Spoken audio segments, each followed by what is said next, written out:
But ఈ person మాత్రము మీకు ఎటువంటి సర్వీస్ కావాలన్నా నేను ఇస్తా అని చాలా డేర్గా చెప్పేశారు. మరి అతని పేరు వచ్చేసి రామానాయుడు గారండి. మరి తన ద్వారా బీవైఎన్ గురించి తెలుసుకుందాం. అదేవిధంగా నాకు కూడా క్యూరియాసిటీ ఉంది, అసలు తను ఎలాంటి సర్వీసెస్ ఇవ్వబోతున్నాడని. Hi sir. హలో అండి. సో మీరు 30 సెకండ్స్లో అయితే వెరీ సింపుల్గా చెప్పేశారు మీకు ఎటువంటి సర్వీస్ కావాలంటే నేను ఇస్తాను. ఏంటి సార్ అసలు మీకు ఏది కావాలి చెప్పండి, మీకు ఏది కావాలి చెప్పండి. మీకు మీరు ఒకటి అడగండి, మీకు నచ్చింది అడగండి. మీకు రేపు మార్నింగ్ మీ ఇంట్లో ఉంటుంది త్రూ బీవైఎన్ ద్వారా. సార్ నాకైతే పెళ్ళి కాలేదు. పెళ్ళి కావాలా? ఎంత వయసు ఇది? 35 అండి. అయితే కష్టమే.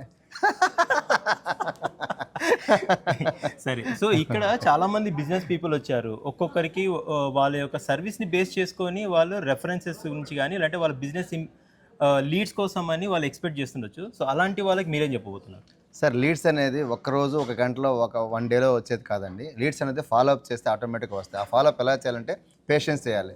ఆ పేషెన్స్ ఉంటే అందరికీ బిజినెస్ వస్తాయి. రేపు మీకు వస్తే, ఎల్లుండి నాకు వస్తే, ఆర్డర్ అందరికీ వస్తాయి. అది నా నమ్మకం అండి. సార్ ఇప్పుడన్నా మీ సర్వీసెస్ ఏంటి ప్లీజ్ చెప్పండి.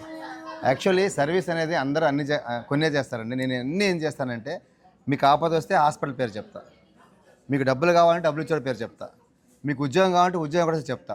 ఇలాగ నేను నాకు తెలిసి నా కష్టాలు నేను పడిన బాధలన్నీ అందరికి ఏదో ఒకటి చేయాలని చెప్పేసి ప్రతి ఒక్కరిని, వాళ్ళు చిన్నోడా పెద్దోడా పెద్దోడా అని చూడండి, అందరినీ పలకరించుకుంటూ పోతుంటానండి. వాళ్ళు 100 నెంబర్లు ఇస్తున్న 100లో 90 మందికి నేను ఉపయోగపడాలి చాలని.